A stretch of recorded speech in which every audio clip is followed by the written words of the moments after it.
And let's take this debate a step forward. Joining me now is the Member of Parliament, Senior Leader, Congress, former Under Secretary General Shashi Tharoor. Dr. Tharoor, appreciate your joining us on the show. Your sense as you're seeing this playing out in West Asia, across the Islamic world, how do you see this play out? Do you hold the Indian government squarely responsible for what has happened, or do you believe that the overall ecosystem is now such that there are competitive intolerances all across the world? Well, let me put it very bluntly. I hold the ruling party responsible. The government of India should be larger than the political interests of the ruling party. And I don't think, for example, that my old friends in the Ministry of External Affairs are culpable of this kind of language. They know exactly what to do in their efforts to cultivate good relations with the rest of the world, including the Islamic world. In fact, the Modi government had reason to be reasonably proud, Rajdeep, of the way in which they had strengthened relations, particularly with key Gulf countries like Saudi Arabia and the UAE. But what has happened now is a colossal setback, because they have operated on the slightly silly assumption that what is said in India stays in India. It doesn't work that way. That what is said in India, the polarization that seems to serve the political interests of the BJP, that is very much heard around the world. We already had a couple of unpleasant incidents in 2019 when there was a bit of a backlash in the Gulf countries. It was very quickly contained, and certainly it wasn't as grievous as an insult to the Prophet Muhammad.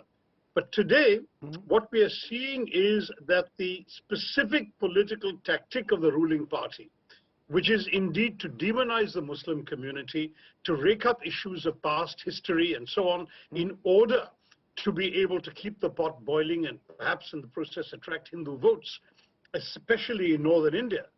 This tactic inevitably has had international repercussions.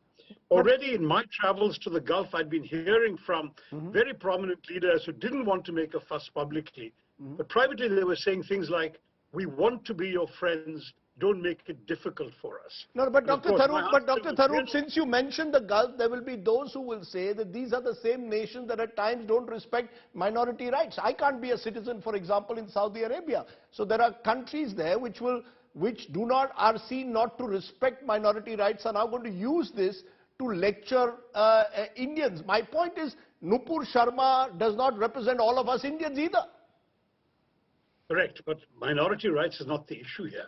The issue is a level of hate speech which is already against our laws in our country. You are not supposed to be able to say things that seriously wound other sections of our society. And of course, though there's a specific law on scheduled castes and tribes, and you can't say anything that can be insulting to them, there is also a law going back to the 1920s that makes it illegal to defame or insult other religions, any religion, not just Islam. And therefore, the fact remains that what was happening in this, as you call, competitive polarization, I would say the competition was only with themselves, because no other parties are playing this game. It is entirely within the BJP and the ruling party that you're seeing all this demonization of another community. That with this going on, they were actually in violation of national laws, but no one was stopping them, no one was prosecuting them. The authorities were turning a blind eye. And we've heard other examples of hate speech within our domestic politics that, because they had no international resonance, never came back to bite the government on the foot. But finally, you had one statement which clearly was beyond the pale for Muslims around the world to take. But what about anyway, saying, what about those countries? We are not those countries. We are a democracy, as the statement by the Kuwaiti minister very correctly pointed out. India used to have a very good reputation around the world as a country that celebrates diversity and welcomes people of all faiths. What happened to that India? I mean, this is the concern that many of our friends have been expressing quietly, and now finally they've expressed it publicly.